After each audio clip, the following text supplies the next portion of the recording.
Selamat pagi Bu Dewi dan Pak Robi. Sekarang kami kelompok 10 arsitektur hijau yaitu Anifa Farah, Flavio Darel, Diajani Ningrum akan mengevaluasi kinerja hijau gedung Basic Science Center B.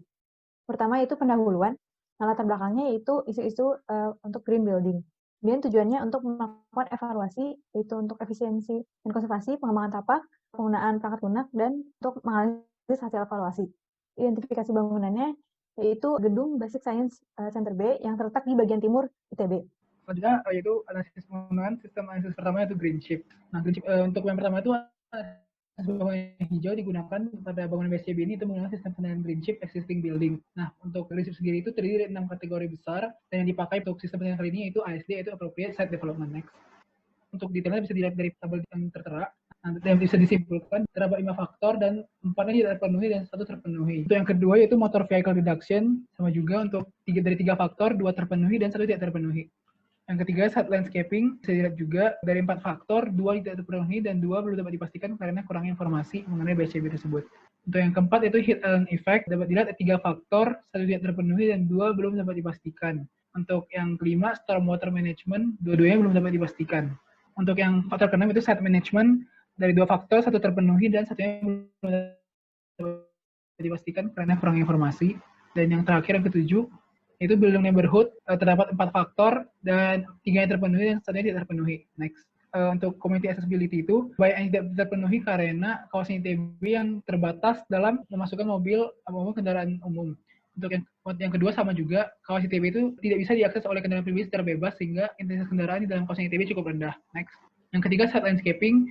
Secara garis besar, ruang terbuka hijau sekitar BCB itu masih minim, yaitu antara 7-10% dari luas tapaknya. Terus untuk heat island effect sendiri, bangunan BSCB itu masih tidak menggunakan material-material yang hemat energi dan tidak menggunakan green roof sebagai alternatif pembangkit listrik.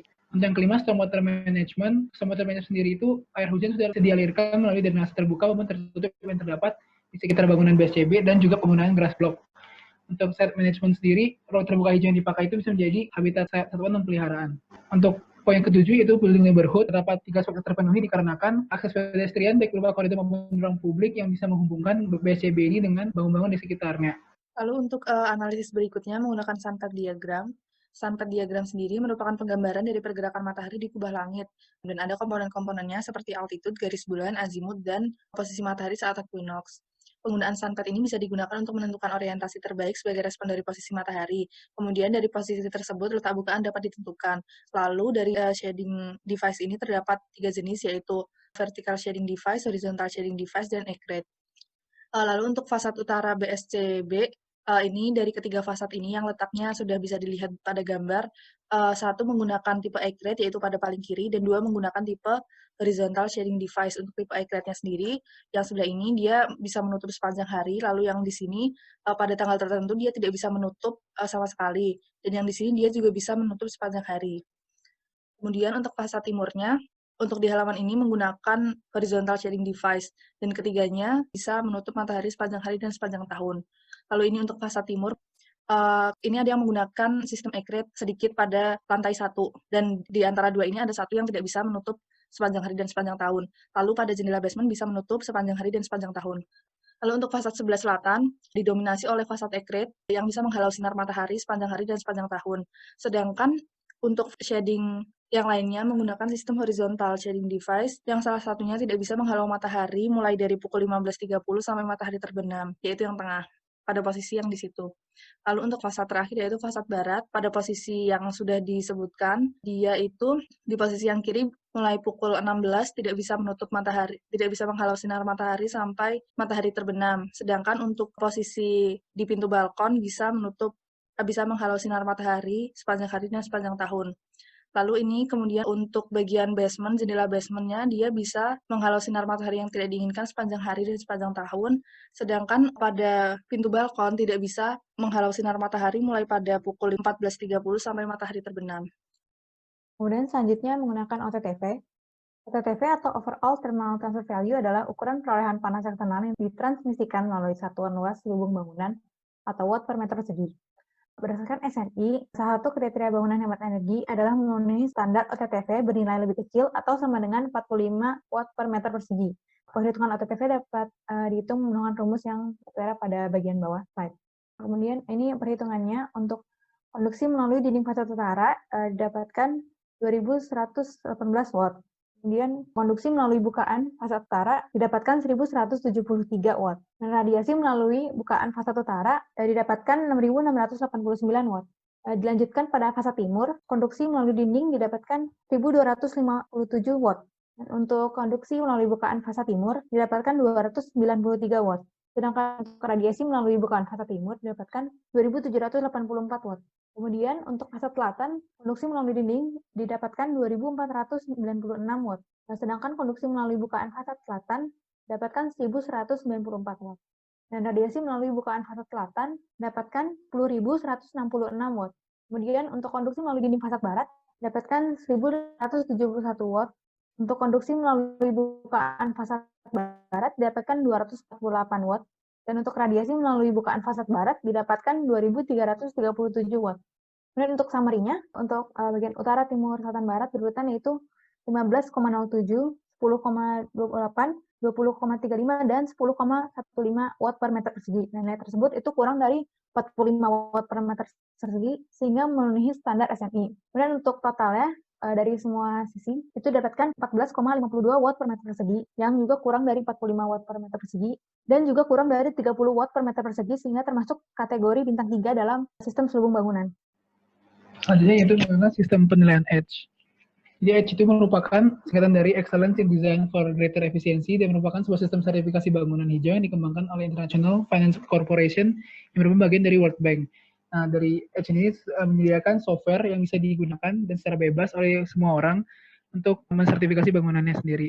Terus dari EDGE itu terdapat beberapa yang bisa dihitung yaitu final energy use, final water use, base case, utility cost reduction, incremental cost, dan payback in years. Next. Pertama yaitu dari faktor energy use-nya.